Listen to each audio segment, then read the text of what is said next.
when I have an instinctive idea, it will die in the crib if I don't bring a team around it that has similar instincts to increase, but diverse perspectives of influence and contribution. Your ideas will die in the crib if you don't build a team around it who has a similar instinct to increase, even though they have diverse perspectives.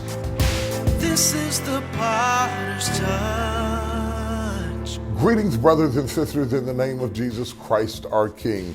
I'm so excited about this new book that I have released called Instinct, and the feedback that I'm getting. Lives being changed, careers being changed, people going back to school, opening up businesses, starting careers, changing relationships, marriages, as people begin to understand their core values and what they were created to do. Living your life by God's design and what He created you to do will really change the result and the impact and how fulfilled you are in life. I want to continue this discussion. The materials that are in the book are too comprehensive to put on television. They're too in-depth indeed. But I do want to share some excerpts and thoughts along the lines of instinct that will help you to locate that God-given influence that He has in your life. There is a reason that you are more fruitful in a crowd, or more fruitful in private, more effective when you do this or that, where you are inclined to music or not inclined to it. All of these are little clues that God put in your DNA to guide you into your purpose and into your destiny. You're all up in everybody else's face, but you really need to be looking at you and finding out how you are wired and functioning in that, moving in it, flowing in it, investing in the area that you are instinctively created will make you so much more effective and so much more profitable. Let's take a look at some thoughts that I believe, tailored to the continuity of your situation, will make you far more effective and a whole lot less frustrated. Take a look. So you get to this in-between place and you're kind of having to reinvent yourself, but you're not trying to reinvent yourself again into what somebody else wanted you to be. We've already done that, been there, done that. This time we want to reinvent ourselves into the highest and best expression of who we were created to be, and we have finally stopped being manipulated by who everybody else wanted us to be, and we're finally ready to tap into our core and essence and be, and as we said in our generation, do my own thing. Do me, break it down to who I really am and be authentic to what God has given me. And it takes you a while to figure out what God has given you. It takes you a while to figure out what God has given you because you are so confused by what everybody else has given you. So many other people have put attached onto you their need, and you have morphed yourself to respond to their needs and circumstances, that it might take you a little while to figure out, once I get all the stickers that you placed on me and all the buttons that you placed on me and all the guilt trips that you placed on me and all the assignments that you placed on me, once I finally strip down out of all of that, who am I apart from your applause and approvals on the second half? I'm gonna do me. If there's one person in the church who understands what I'm talking about, make some noise.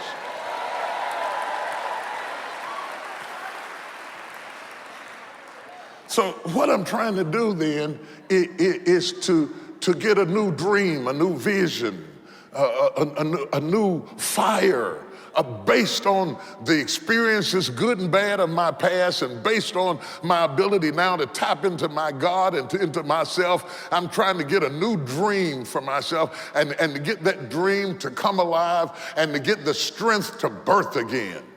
Somebody say the strength to birth again.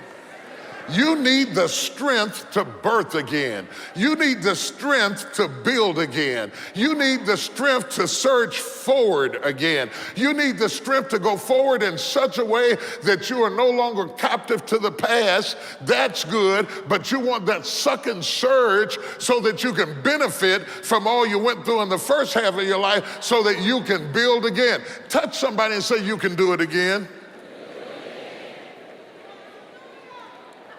You can do it. You can do it. You can do it again. You don't have to spend 20 years of your life accomplishing something and spend the next 40 years talking about the good old days. I'm going to say that again. You don't have to spend the first 20 years of your life accomplishing something that you got to spend the next 40 years bragging about. The good old days are coming around again. I said the good old days are coming around again. I don't care whether you believe it or don't believe it. I don't even care whether you like it or don't like it. I said the good old days are coming back around again. The good old days are coming back around. Let me tell you, the good old days are coming back again.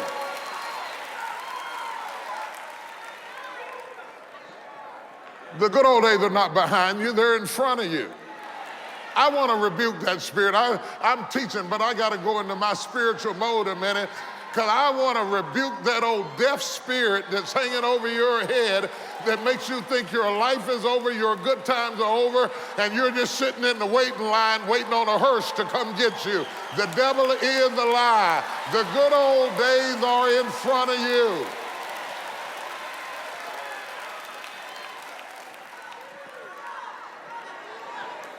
I don't care if you lost a home, buy another one. Buy another one. They're still making them. Go out there and buy another one. Don't spend the next 10 years crying about something that got over your head. No need in God giving you new life if you're going to rehearse old ideas. It's time to get out there and go shop and look at another one. Figure out what you should have learned from the first time. Armed with the information, get back up again and say, I kind of like that one right there. Do you have it with the bigger patio in the back? Do it again.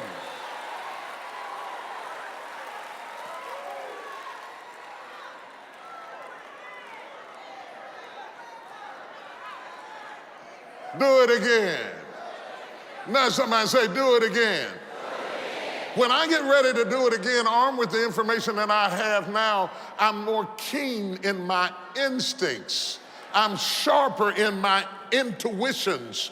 My intuitiveness is more refined because it has been cultivated in the furnace of affliction through the things I learned on the first half. I'm a little bit more adept at understanding what matters and what doesn't matter, and I'm getting ready to do it again. I'm going to live my life with robust tenacity and excitement and enthusiasm. Since God didn't allow me to be in the hospital on a respirator, sucking air, trying to get air in my lungs, since I am relatively healthy and relatively strong, and since I got up out the bed this morning and didn't wake up dead, I'm going to live my life, even if it isn't but 6 more hours. I'm going to get some good out of these next 6.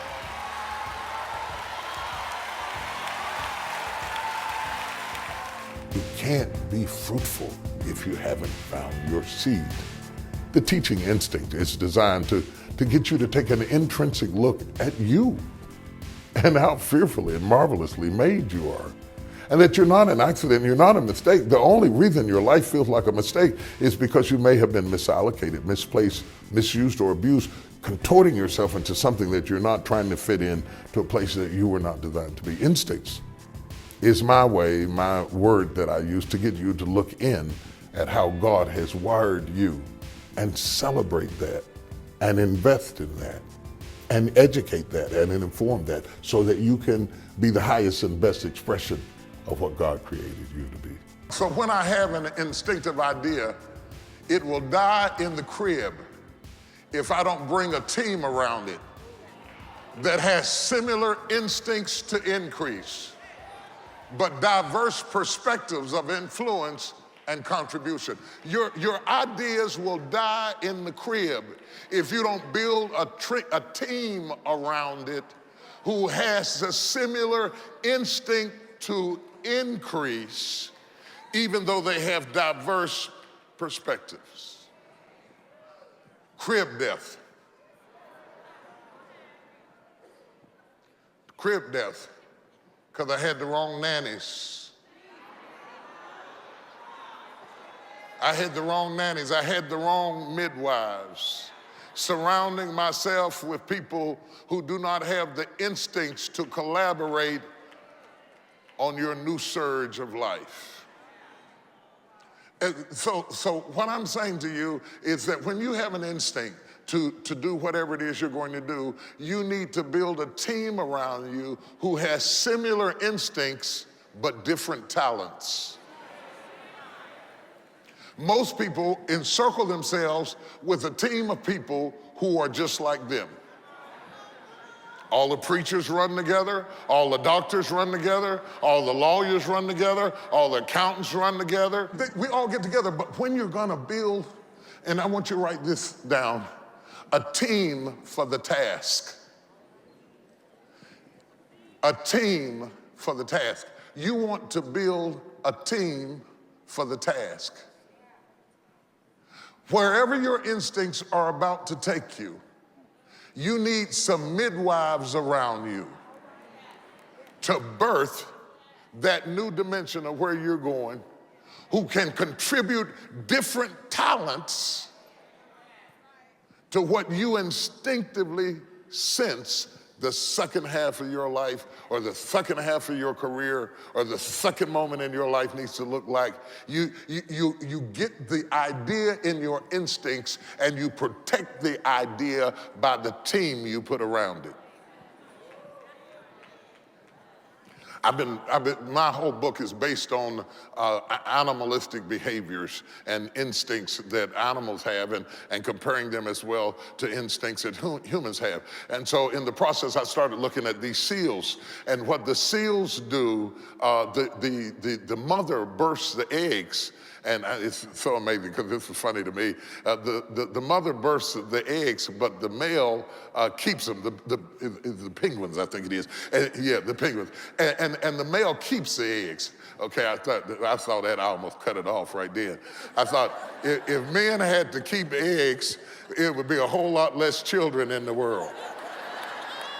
Yeah. And so I was watching these penguins, and the males were sitting on the eggs hatching it while the woman goes away to eat and brings back food. And for 2 or 3 months, the male doesn't eat at all. He's just using his body heat to keep the eggs warm. And what they do is they take turns facing the cold parameters, and they encircle themselves with each other, and then they move into the center and stay warm. And they rotate all through the winter, going back and forth. My turn to be cold, your turn to be warm. My turn to be cold, your turn to be warm. And it's hundreds and hundreds of them packed in together, and they put the weakest ones in the middle.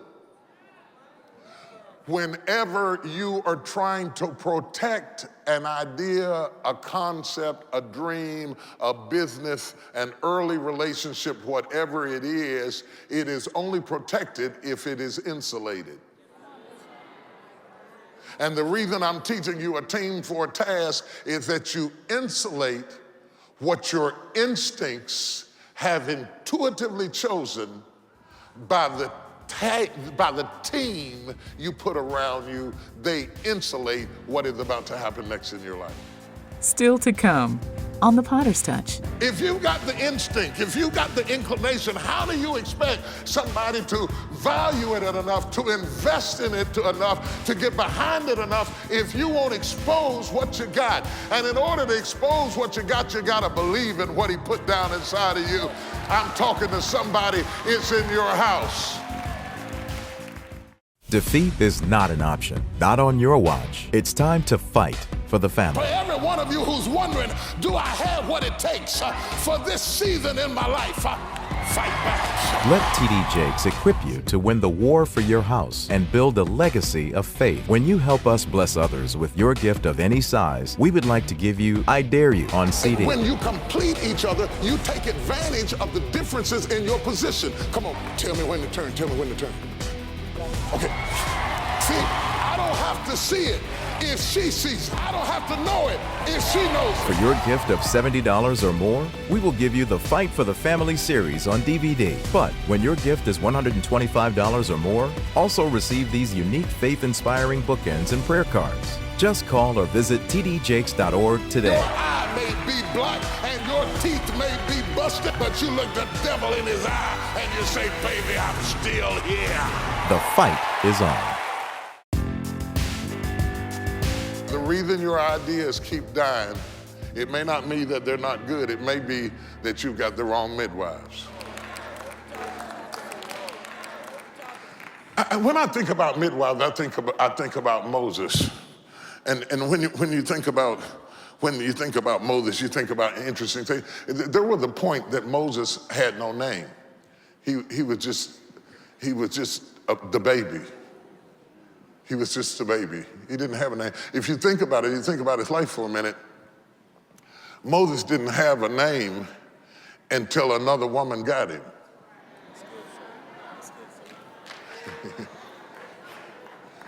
The mother that birthed him didn't name him. Look, put up Exodus 2. Let's take a look at this. Y'all with me this morning? Yeah. And there went a man of the house of Levi and took to wife a daughter of Levi, verse 2. And the woman conceived. We got a man and a woman. We know where they come from, but we don't have any names. And the woman conceived and bare a son. And when she saw him that he was a goodly child, she hid him 3 months. We don't have a name. He has no influence, and he has no inspirational purpose. He has no name. He has no identity, no influence, and no inspiration. He just exists. Could that be you? You just exist. No inspiration, no influence. Influence is leadership. Leadership is influence. Influence is leadership. I'm in control of nothing. I got no inspiration, and I got no identity. You got to realize that Moses lives for 3 months hidden in the house. And when I thought about it, the Lord sent me to ask you, what's hidden in your house? Instincts are babies hidden in your house that don't have names yet. Inclinations, drawings, pullings, wooings, half-born concepts hidden in your house that you haven't formalized, that you haven't empowered, that you haven't given a name yet. Isn't it funny how sometimes you have an idea or an instinct for something that it's going to take somebody else to name? You have the creativity to birth it, but you may not have the insight to name it, empower it, and nurture it, take it to the next level. Everything you start doesn't mean you finish. But how will it ever be named or funded or discovered if it's not exposed? You may be, I'm telling you, you're hiding your own deliverer. Moses' mother was hiding her own deliverer. She was hiding the very one she'd been praying for. She'd been praying, God, send a deliverer to set me free, and hiding the deliverer God had sent. I'm wondering, what are you sitting on? What are you holding? What's inside of you that you've been praying on? Lord, I need some resources. I need you to open up a door. I'm backed up in a corner. I'm shoved against the wall. And I'm wondering if you're hiding your answer in your house. Because most of the time that people prayed for things, God didn't send outside things. He just exposed what was already in the house. Oh God, that's so good. He exposed a handful of meal that was already in the house. Samson was getting ready to fight the Philistine. He said, use that jawbone of an ass that's right by your feet. You understand what I'm talking about? One woman is about to sell her son. She's in so much debt. And he says, use the pot of oil that's in your house. And instincts is about rediscovering what's in you. Listen, you spent all of your life appreciating what was in other people. Looking at other people and saying, oh, that's so wonderful. Look what he's got. Look what she's got. And even helping other people to birth their dreams and accomplish what they got. But you will never enjoy the life that Christ came to give you until you discover what is in your house. What do you have? I'm tired of you being a cheerleader for everybody else's accomplishment while you fail to value and appreciate what God has put in your house. Oh my God, I don't know who I'm talking to, but I feel like I'm talking to somebody. Touch 3 people, say it's in the house, it's in the house, it's in the house. It's in the house, it's in the house. It's in the house, it's in the house, it's in the house, it's in the house. And sometimes you have things inside of you and they are in the house and they are hidden from view. And how do you expect people to empower what you will not expose? If you've got the instinct, if you've got the inclination, how do you expect somebody to value it enough, to invest in it enough, to get behind it enough if you won't expose what you got? And in order to expose what you got to believe in what he put down inside of you. I'm talking to somebody, it's in your house. Touch your neighbor and ask them, do you have the instinct? Do you have the instinct? We have the proclivity to rely on our brilliance rather than to listen at our instincts. In other words, don't overthink it. What you really need to do sometimes is when you have an instinct, don't try to understand it, don't try to rationalize it, just flow in it. The hardest thing in the world to get people to do is to just flow in their instincts. While I'm talking about Moses, I want to say a little bit more about Moses' name means drawn out. That's what Moses means. Moses' name means drawn out. It means drawn out.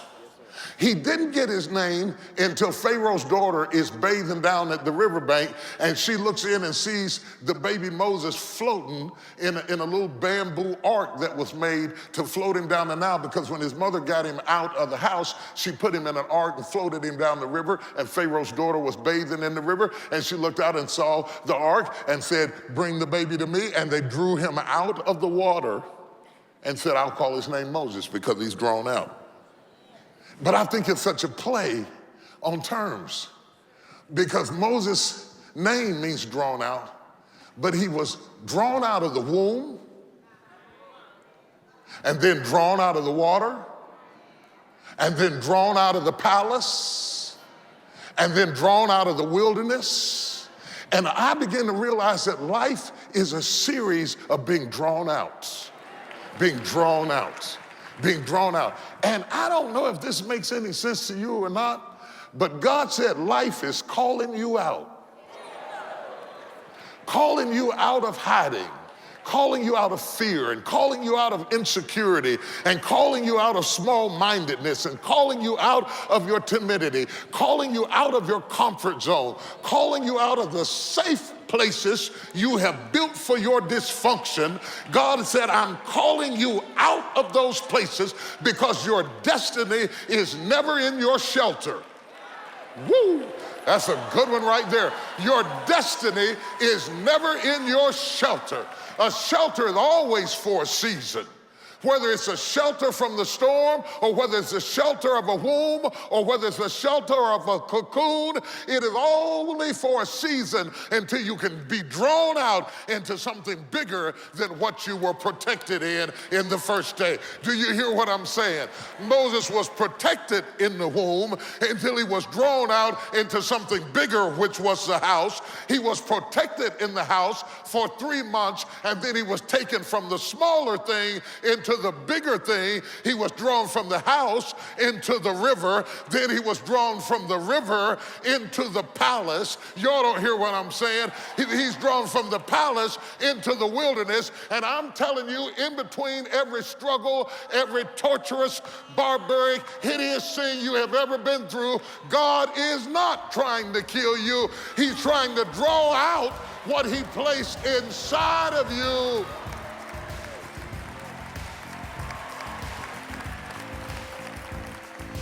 Hey, I've got more to share with you. And I know some of you are saying to yourself, I'm too old, I'm too late, I'm too deeply entrenched in my circumstance to activate. No. Caleb did it when he was an old man. Abraham was still discovering himself up into his senior years. You are never too late to correct your navigation and move into your purpose and destiny. I'll be back for more in just a moment. Discover the freedom of who you're meant to be. Greatness lies within following your instinct. If you've got the instinct, if you've got the inclination, how do you expect somebody to value it enough, to invest in it enough, to get behind it enough if you won't expose what you got? You got to believe in what he put down inside of you. That's in that man sitting next to you. That's in that woman right behind you. That's in your sister to the left. You may not see my lips moving, but my soul is saying, there's a lion roaring in me. Order Instinct today on CD or DVD when you call or visit tdjakes.org.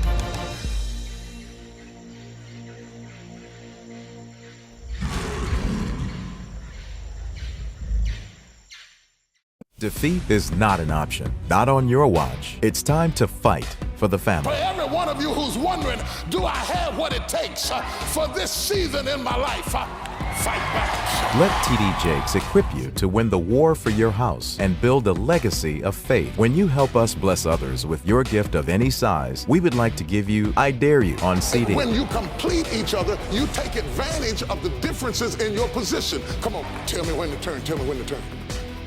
Okay. See, I don't have to see it if she sees it. I don't have to know it if she knows For it. your gift of $70 or more, we will give you the Fight for the Family series on DVD. But when your gift is $125 or more, also receive these unique faith-inspiring bookends and prayer cards. Just call or visit tdjakes.org Your today. eye may be black and your teeth may be busted, but you look the devil in his eye and you say, baby, I'm still here. The fight is on.